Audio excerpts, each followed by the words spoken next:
إن الحمد لله نحمده ونستعينه ونستغفره ونعوذ بالله من شرور أنفسنا وسيئات أعمالنا من يهده الله فلا مضل له ومن يضلله فلا هادي له وأشهد أن لا إله إلا الله وحده لا شريك له وأشهد أن محمدا عبده ورسوله يا أيها الذين آمنوا اتقوا الله حق تقاته ولا تموتن إلا وأنتم مسلمون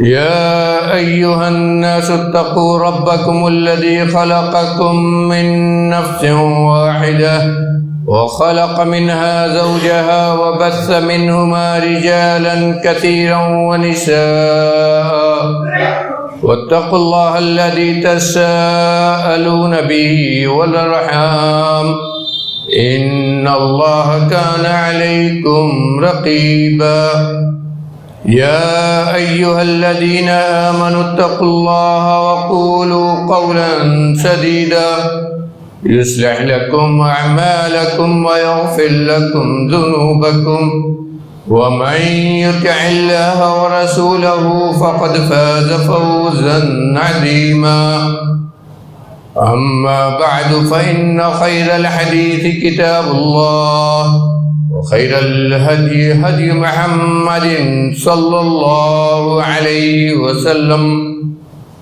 وشر الأمور محدثاتها وكل محدثة بدعة وكل بدعة ضلالة وكل ضلالة في النار. أعوذ بالله السميع العليم من الشيطان الرجيم. بسم الله الرحمن الرحيم. قاف والقرآن المجيد بل عجبوا أن جاءهم منذر منهم فقال الكافرون هذا شيء عجيب أإذا متنا وكنا ترابا ذلك رجع بعيد قد علمنا ما تنقص الأرض منهم وعندنا كتاب حفيظ بل كذبوا بالحق لما جاءهم فهم في أمر مريج أفلم ينظروا إلى السماء فوقهم كيف بنيناها وزيناها وما لها من فروج والأرض مددناها وألقينا فيها رواسي وأنبتنا فيها من كل زوج بهيج تبصرة وذكرى لكل عبد منيب. وقال عز من قائل بسم الله الرحمن الرحيم إنا أنزلناه في ليلة القدر وما أدراك ما ليلة القدر ليلة القدر خير من 1000 شهر تنزل الملائكة والروح فيها بإذن ربهم من كل أمر سلام هي حتى مطلع الفجر. معزز حاضرین، دینی بھائیوں، نوجوان ساتھیوں، اسلامی ماں اور بہنوں، رمضان مبارک کا مہینہ شروع ہوا اور اب اپنے اختتام تک پہنچ رہا ہے. 2 عشرہ گزارنے کے بعد ہم تیسرے عشرے میں داخل ہو چکے اور شب قدر 2 راتیں ہم گزار بھی چکے. بہت ہی باسعادت، نیک اور صاحب خیر وہ لوگ ہوں گے جن کو اللہ رب العالمین نے ان ایام میں، رمضان کے ان بابرکت ایام میں، انوار و برکات، رحمت و غفران کے ان دنوں اور راتوں میں عبادت کرنے کی توفیق دی ہوگی۔ یہ توفیق بھی اللہ کی طرف سے ہے۔ ہم خود دیکھتے ہیں کہ دنیا میں ایسے پڑے ہوئے ہیں، اپنے کو مسلمان کہتے ہیں، لیکن نہ ان کو روزے سے مطلب ہے، نہ اس رمضان سے مطلب ہے، اور نہ رمضان کی عبادت سے مطلب ہے۔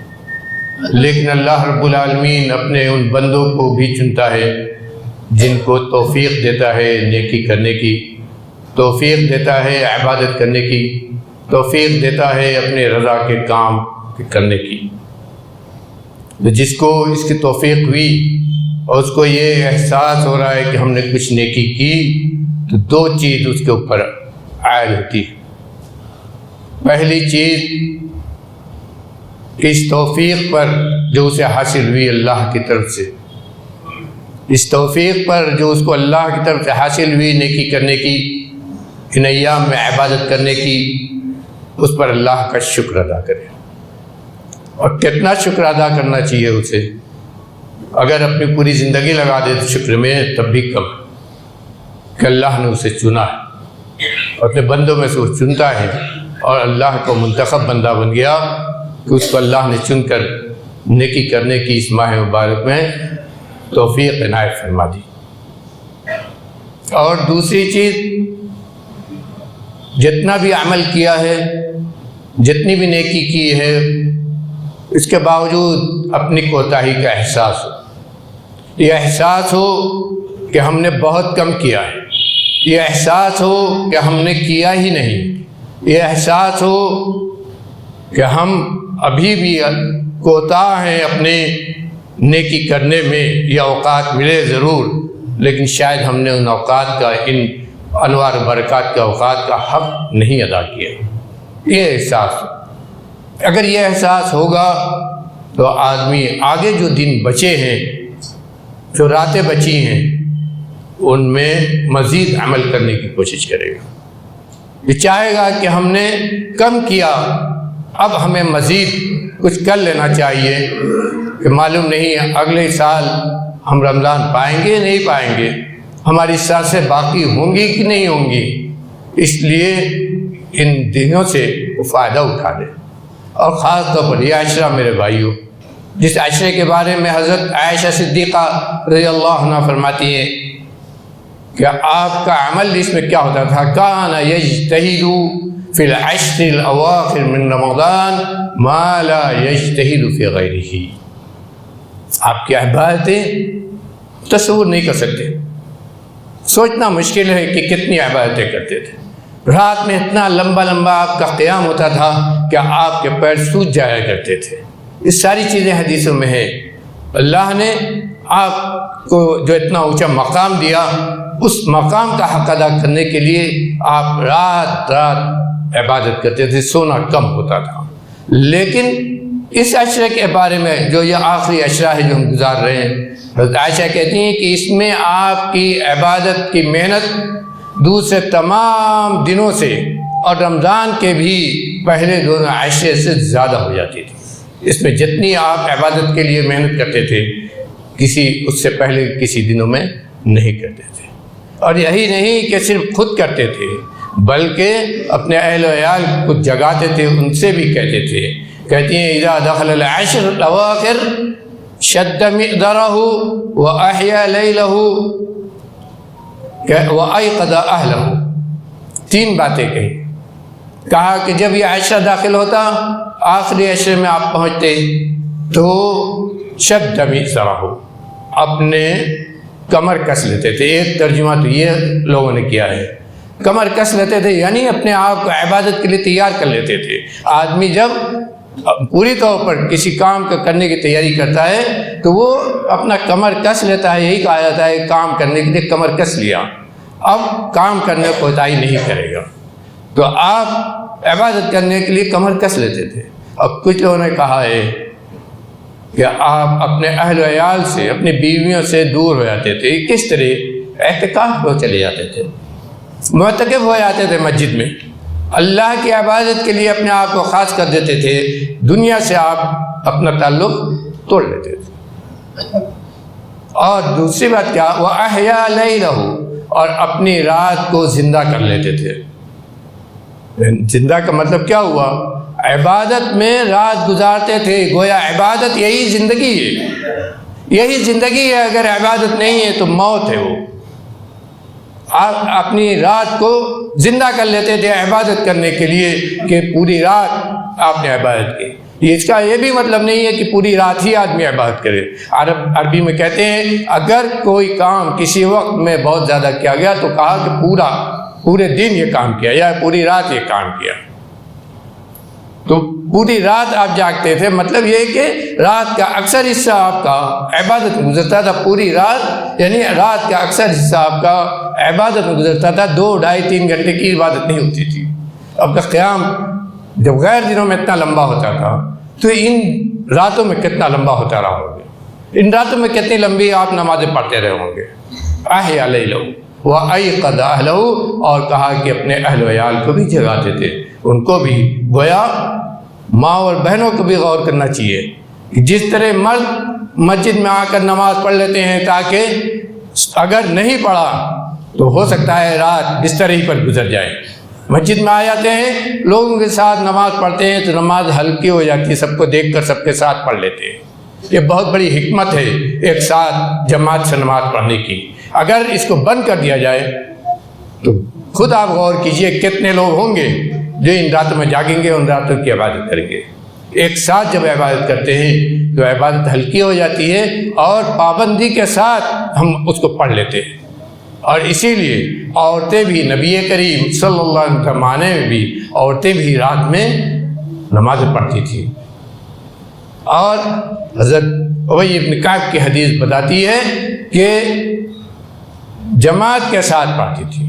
حضرت عائشہ کی حدیث بتاتی ہے کہ حضرت عائشہ نبی کریم صلی اللہ علیہ وسلم کے انتقال کے بعد اپنے گھر میں عورتوں کو اکٹھا کر کے رات میں نماز پڑھتی تھی، اور ان کے غلام تھے ذکوان جو ان کو نماز پڑھاتے تھے رات کی، جس سے معلوم ہوتا ہے کہ عورتوں کو بھی نماز پڑھنا چاہیے رات کی، ان کو بھی رات کی نماز کا اہتمام کرنا چاہیے۔ اگر مسجد میں نہیں آ سکتی تو گھر میں ان کو بھی مردوں کی طرح نماز پڑھنے کا اہتمام کرنا چاہیے۔ یہ عائشہ میرے بھائیوں اس اعتبار سے بھی بہت ہی اہم ہے کہ ہم سب جانتے ہیں اسی عشرے میں وہ رات ہے جسے شب قدر کہتے ہیں، وہ رات ہے جس کو شب قدر کہتے ہیں۔ پورے رمضان کی فضیلت اپنی جگہ پر ہے، لیکن اس رمضان کا مقام اس لیے بلند ہے کہ اس کے اندر اللہ نے ایک وہ بھی رات رکھی ہے جسے شب قدر کہتے ہیں، جس رات کے بارے میں اللہ رب العالمین نے خود قرآن کے اندر سورہ نازل کر دی۔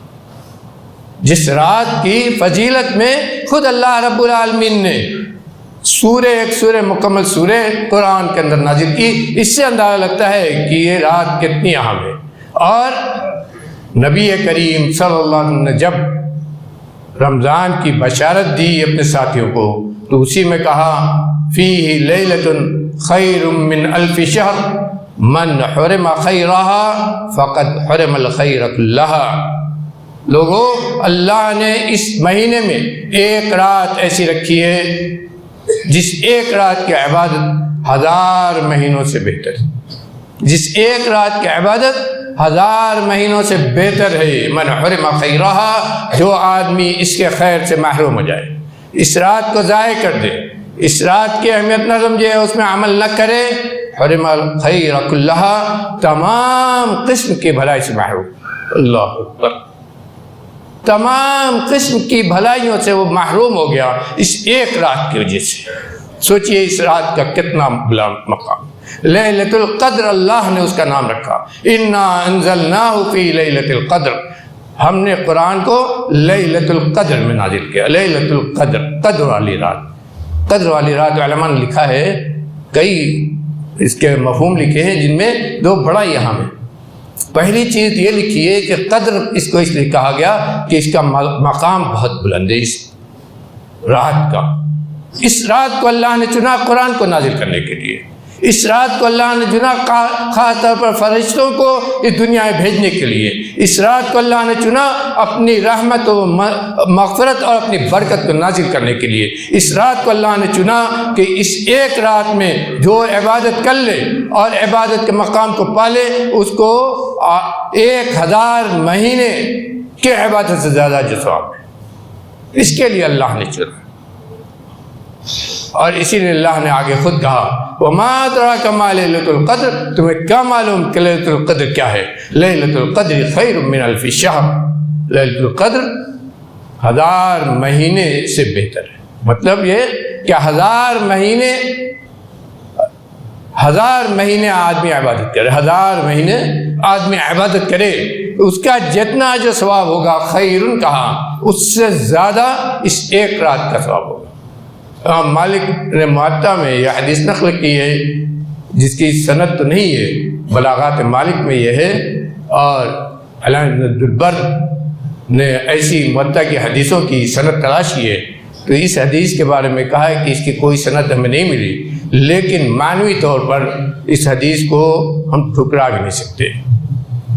اس حدیث میں کیا ہے؟ نبی کریم صلی اللہ علیہ وسلم کو اپنی امت کی عمر دکھائی گئی، بتایا گیا کہ آپ کی امت کی عمر اتنی ہوگی، اور پچھلے امتوں کی عمر بھی آپ کو بتائی گئی، تو آپ نے اپنی امت کی عمر بہت مختصر دیکھا اور یہ سمجھا کہ اتنی عمر جب رہے گی تو پچھلی امتوں سے عمل کم ہوگا، نیکی کم ہوگی، اجر ثواب کم ہوگا، تو میری امت پچھلی امتوں سے پیچھے رہ جائے گی۔ اس پر اللہ رب العالمین نے آپ کو شب قدر دی کہ اس ایک رات میں جو عبادت کر لے جائے اور اس کے اجر و ثواب کو پالے تو 1000 مہینے کی راتوں سے وہ بہتر۔ اس رات کی قدر کہنے کی ایک وجہ یہ بھی علماء نے لکھی ہے کہ وہ رات ہے جس میں اللہ رب العالمین اگلے سال کے لیے جو چیزیں مقدر کیے ہوئے ہیں، اگلے سال کے لیے اس نے جو فیصلہ کر رکھا ہے وہ فرشتوں کو بتلاتا ہے کہ اب اگلے سال ایسے ہوگا، کیونکہ اللہ نے اس پوری دنیا کا ایک نظام اور اس کی ساری چیزیں مقدر کر کے لکھ دی ہیں، لوح محفوظ میں سب لکھا ہوا ہے، یہ لکھا ہوا ہے کہ کیا ہوگا، لیکن اللہ رب العالمین اس رات کو فرشتوں کو بتلاتا ہے کہ آگے کیا ہوگا۔ فیہا یفرق کل امر حکیم، اللہ نے یہ جو کہا ہے اسی سے علماء نے استدلال کیا ہے۔ یہ رات میرے بھائیوں اللہ نے اس کو پوشیدہ رکھا ہے۔ نبی کریم صلی اللہ علیہ وسلم تحروا لیلۃ القدر فی الوتر من العشر الاواخر من رمضان او کما قال صلی اللہ علیہ وسلم، بخاری کی حدیث ہے، نبی کریم صلی اللہ علیہ وسلم فرماتے ہیں کہ لیلۃ القدر کی جب اتنی فضیلت ہے، اتنا مقام ہے، اس کی عبادت کا اتنا ثواب ہے، تو تمہیں کیا کرنا چاہیے؟ رمضان کے آخری عشرے کی طاق راتوں میں 21، 23، 25، 27، 29 ان طاق راتوں میں شب قدر کو تلاش کرو۔ علماء کا اس سلسلے میں بہت زیادہ اختلاف ہے کہ شب قدر کب ہوتی ہے، لیکن یہ حدیث صراحت کے ساتھ یہ بتلاتی ہے کہ شب قدر ان 5 راتوں میں سے کسی ایک رات میں ہے۔ یہ اللہ نے کسی کو نہیں بتایا، یہ اس کے علم غیب میں، کسی کو نہیں بتلایا کہ یہ رات کب ہوگی، یہ 5، اور یہی شاید اللہ کی یہی حکمت کہ آدمی اگر اس کو متعین بتا دیا جائے کہ اس رات میں عبادت کرنے کا اتنا ثواب ہے تو صرف وہی رات عبادت کرے گا، تو اسی پر اعتماد کر لے گا اور دوسرا چھوڑ دے گا۔ اللہ نے کہا کہ اللہ نے اس کو چھپا لیا، اور اس طرح چھپایا کہ نبی کریم صلی اللہ علیہ وسلم کو بھی نہیں معلوم۔ اس واقعے پر غور کیجئے، صحیح بخاری مسلم کی حدیث ہے، دونوں میں تھوڑے مختلف الفاظ ہیں۔ حضرت عبداللہ ابن عمر کی غالباً حدیث ہے، یا حضرت عبداللہ ابن عباس کی، کہتے ہیں کہ نبی کریم صلی اللہ علیہ وسلم نے ایک اعتکاف کیا پہلے عشرے کا، اس کے بعد اعتکاف کیا درمیانی عشرے کا، اس کے بعد اعتکاف کیا درمیانی عشرے کا، اس کے بعد یہ عشرہ بھی جب ختم ہونے لگا تو 21ویں کی صبح یعنی 20ویں یا 21ویں کی صبح یہ عشرہ جب ختم ہونے لگا تو اپنے آپ نے اعتکاف میں جہاں بیٹھے ہوئے تھے اپنے معتکف سے سر نکالا اور کہا کہ مجھ کو بتلایا گیا ہے، حضرت جبریل آئیں اور بتلائیں کہ جو چیز آپ تلاش کر رہے ہیں یعنی شب قدر وہ آگے ہے، یعنی اس عشرے میں جو آگے آ رہا ہے وہ آپ کے آگے ہے، یعنی آخری عشرے میں ہے۔ فمن كان يريد الاعتكاف معي فليعتكف في العشر الاواخر۔ تو آپ نے کہا کہ جو آدمی اعتکاف کرنا چاہتا میرے ساتھ وہ اس آخری عشرے میں اعتکاف کرے۔ گویا یہ متعین کر دیا آپ نے کہ شب قدر اسی آخری عشرے میں ہے۔ اس کے بعد آپ نے بتلایا کہ مجھے وہ رات دکھائی گئی تھی کہ کس رات میں شب قدر ہے، کون سی رات لیلۃ القدر ہے، لیکن پھر بھلا دیا گیا، پھر مجھے بھلا دیا گیا۔ اور میں نے خواب میں یہ بھی دیکھا کہ جس رات کو شب قدر ہے اس کی صبح یعنی فجر میں پانی اور مٹی میں سجدہ کر رہا ہوں۔ کہاں؟ میں پانی اور مٹی میں سجدہ کر رہا ہوں اس رات کی صبح جس رات کو شب قدر اللہ نے بنایا اس سال۔ کہتے ہیں کہ چنانچہ رات میں بارش ہوئی، ایک رات انہی میں سے ایک رات میں بارش ہوئی، اور مسجد نبوی اس زمانے میں آپ کے وقت میں کہا کہ پکی چھت والی نہیں تھی، مسجد کی چھت کھجور کے پتوں سے ڈھکی ہوئی تھی، صرف عریش تھا۔ غور کیجئے، نبی کی مسجد تھی، کہا پکی مسجد نہیں تھی، مسجد کی چھت پکی نہیں تھی۔ تو کیا ہوا؟ جب بارش ہوئی تو چھت ٹپک پڑی اور نبی کریم صلی اللہ علیہ وسلم جہاں سجدے کر رہے تھے، آپ کا سجدہ گاہ جو تھا وہاں کی مٹی بھی گیلی ہو گئی اور آپ نے اسی میں سجدہ کیا، اسی گیلی مٹی میں۔ یہ آپ کا تواضع، یہ آپ کی سیرت ہے میرے بھائیوں۔ دنیا سے اپنے آپ کو کس طرح آپ نے الگ کیا تھا، دنیا سے اپنے آپ کو کس طرح الگ کیا ہوا تھا، اللہ کے لیے، اللہ کے دین کے لیے زندگی وقف کی، زندگی بھر اللہ کے دین کی طرف بلاتے رہے، ہم سب کو ڈراتے رہے اللہ کے عذاب سے، ہم سب کو اللہ کے عذاب سے ڈراتے رہے، اسی میں پوری زندگی آپ کی گزری۔ اور زندگی کیسی سادہ، کیسی متواضع، دنیا داری سے دور، آپ کی سیرت کا ایک بہت بڑا یہ پہلو ہے۔ کہا کہ جب مسجد ٹپکی اور مٹی گیلی ہوئی، اسی گیلی مٹی میں آپ نے سجدہ کیا۔ کہتے ہیں کہ جب آپ نماز پڑھ کے، فجر کی نماز تھی، فجر کی نماز پڑھا رہے تھے تب یہ واقعہ ہوا۔ نماز پڑھ کے جب آپ پلٹے تو ہم نے دیکھا کہ آپ کی پیشانی میں مٹی اور پانی کے ساتھ مٹی لگی ہوئی ہے۔ کہتے ہیں کہ اس سے ہم نے سمجھا کہ شاید آج ہی یہی شب قدر تھی، آج کی رات یہی شب قدر تھی۔ لیکن غور کیجئے، آپ کو بتایا نہیں گیا، آپ نے خود کہا کہ مجھے بھلا دیا گیا۔ ایک نشانی اس سال، یہ بھی یاد رکھیے اسی سال کے لیے بات ہے جس سال کا واقعہ ہے، اور وہ کب تھا؟ ایک روایت میں کہ 21ویں شب تھی، ایک روایت میں کہ 23ویں شب تھی۔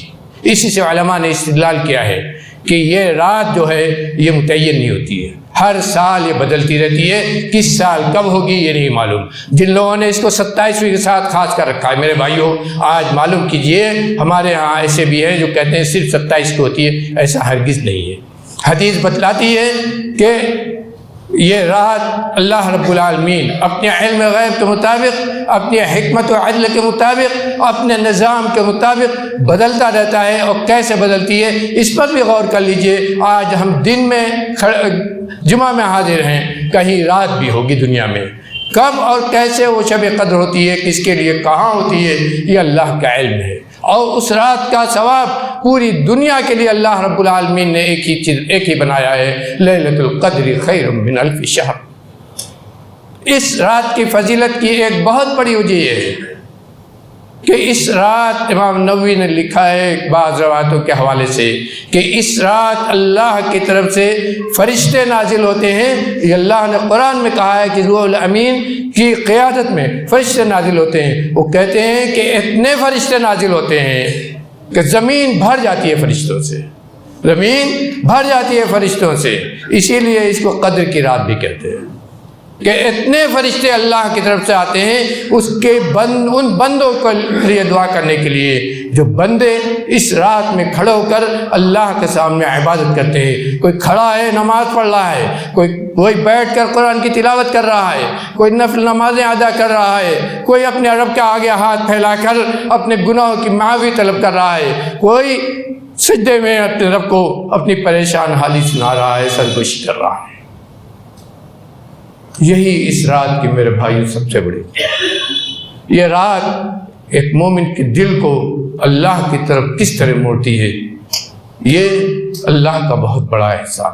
اب جو راتیں بچی ہیں میرے بھائیوں، یہ بہت ہی غنیمت. جو دن بچے ہیں روزے کے دن کی فضیلت بیان کی جا چکی، اور رات کی بھی فضیلت، اور خاص طور پر اس عشرے کی رات کی فضیلت، اور پھر اسی عشرے میں اس طاق رات کی فضیلت جس رات ایک رات کی عبادت 1000 مہینے سے بہتر.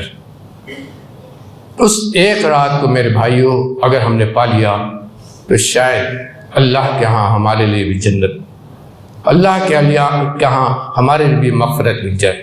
اسی مغفرت کی تلاش میں تو ہم آپ محنت کرتے ہیں، روزہ رکھتے ہیں، قرآن کی تلاوت کرتے ہیں. جس کو توفیق ہوتی ہے نفل نماز پڑھتا ہے، جس کو توفیق ہوتی ہے تسبیح و تحلیل میں لگتا ہے، اور جس کو توفیق ہوتی ہے اللہ کے سامنے اپنے ہاتھ پھیلاتا ہے. اللہ قریب آ کر، عام رات میں اللہ قریب آ کر ہم سے کہتا ہے کہ آؤ میرے دربار میں، آؤ مانگو ہم سے، آؤ مانگو ہم سے، ہم دینے والے ہیں. ہے کوئی جو مانگے میں اس کو دوں، اس کی حاجت پورا کر دوں. ہے کوئی اپنے گناہ سے توبہ کرنے والا کہ میں اس کے گناہوں کی توبہ کر دوں. اور تب اس مہینے میں کیا ہے، اس مہینے میں افطار کے وقت رات میں اللہ کی طرف سے اعلان ہوتا ہے کہ وَلِلَّهِ عَتَقَاءُ مِنَ النَّارِ. فرشتے اعلان کرتے ہیں اللہ کی طرف سے، اور ہر رات اعلان کرتے ہیں. ہم سوئے رہیں لیکن اللہ کی طرف سے اعلان ہوتا رہتا ہے وَلِلَّهِ عَتَقَاءُ مِنَ النَّارِ. اللہ کی طرف سے جہنم سے آزادی ہے، اللہ کی طرف سے جہنم سے آزادی ہے. آؤ اپنے آپ کو اللہ کے عذاب سے آزاد کرا لو، اللہ کی جہنم سے اپنے آپ کو بچا لو. وہ عذاب جس عذاب کا تصور اس دنیا میں ہم نہیں کر سکتے، وہ آگ جو دنیا کے آگ سے ہزاروں گنا زیادہ تیز اور ایسی ہے کہ جس کا تصور آج ہم نہیں کر سکتے، اس آگ سے اللہ رب العالمین اس مہینے میں ہم کو آزادی دیتا ہے. اس آگ سے آزادی کی تیاری کرو، اس آگ سے بچنے کی تیاری کرو، اور جنت کو پانے کی تیاری کرو جس کو اللہ نے اپنا سب سے مہنگا سامان کہا. وہ جنت جو اللہ کا سب سے مہنگا سامان ہے، اس کی تیاری کرو میرے بھائیوں، اور اس کے لیے سوچو، اور اس کے لیے اپنے اوقات لگاؤ. چاہے صدقہ و خیرات کرنا ہو، اور چاہے زکوٰۃ دینا ہو، اور چاہے نیکی کے دوسرے اعمال کرنا ہو، اس میں سبقت کرنے کی کوشش کرو، ایک دوسرے آگے بڑھنے کی کوشش کرو. وَسَابِقُوا إِلَىٰ مَغْفِرَةٍ مِّن رَّبِّكُمْ وَجَنَّةٍ عَرْضُهَا السَّمَاوَاتُ وَالْأَرْضُ أُعِدَّتْ لِلْمُتَّقِينَ. اللہ خود کہتا ہے اے لوگو، اے میرے بندو، سابقوا الی مغفرۃ من ربکم، اپنے رب کی مغفرت کی طرف بھاگو، سبقت کرو، ایک دوسرے سے آگے بڑھ جانے کی کوشش کرو، اور اس جنت کی طرف عرضها السماوات والارض، جس کی چوڑائی لمبائی نہیں، لمبائی چوڑائی سے زیادہ ہوتی ہے. اللہ نے کہا چوڑائی اس کی اتنی ہے جتنی آسمان و زمین کی دوری تم دیکھتے ہو، اس کی چوڑائی اتنی ہے. سوچو کتنا ہے. حدیث میں آتا ہے کہ جنت میں جو جائیں گے ان کو اتنی بڑی زمین، اتنا بڑا حصہ ملے گا کہ اس دنیا میں اس کو سوچا نہیں جا سکتا ہے. اسی لیے تو کہا ہے ما لا عین رأت ولا اذن سمعت ولا خطر علی قلب بشر. جنت میں وہ کچھ ملے گا جو نہ کسی آنکھ نے دیکھا، نہ کسی دل نے سوچا، اور نہ کسی آدمی کے دل میں اس کا خیال گزرا. اس کی تیاری کرو میرے بھائیوں، اور کہنے سننے سے زیادہ ضروری ہے کہ ہم عمل کے بارے میں سوچیں. اللہ تعالیٰ ہم کو عمل کرنے والا بنا دے. اللہ رب العالمین سے ہم سب مل کر یہی دعا کریں، رب العالمین کہنے سننے سے زیادہ عمل کرنے کی توفیق عطا فرما دے، ہمیں اپنے نبی کی سنت پر چلنے والا بنا دے۔ رب العالمین ہم نے اس ماہ مبارک میں جو بھی عبادتیں کی ہیں، جو روزہ رکھا ہے، نفل عبادتیں کی ہیں، رات کی تراویح پڑھی ہے، قرآن کی تلاوت کی ہے، رب العالمین جو بھی ہم تیرے بندے نے جو بھی عبادتیں کی ہیں، ان سب عبادتوں کو قبول فرما لے۔ ہماری عبادتوں میں وہ روح نہیں کہ ہم یہ یقین کر سکیں کہ قبول ہوتی ہے، لیکن تیرے رحم کرم کی امید، تیرے رحمت سے امید ہے کہ ہماری عبادتیں قبول ہوں گی۔ رب العالمین ہماری ساری عبادتوں کو قبول فرما لے، ان عبادتوں کو جنت میں جانے کا ذریعہ بنا دے۔ رب العالمین ان عبادتوں کو جہنم سے آزادی کا ذریعہ بنا دے۔ رب العالمین ہم گنہگار سیاہکار، نہ جانے کتنے گناہ دن و رات ہوتے ہیں، یہ ہاتھ اور یہ پیر نہ جانے کب گناہ میں ملوث ہو جاتے ہیں۔ تو ہی جانتا ہے، علام الغیوب، دلوں کے احوال کو جاننے والے، تو جانتا ہے کہ ہم سے کب اور کہاں گناہ ہوتا ہے۔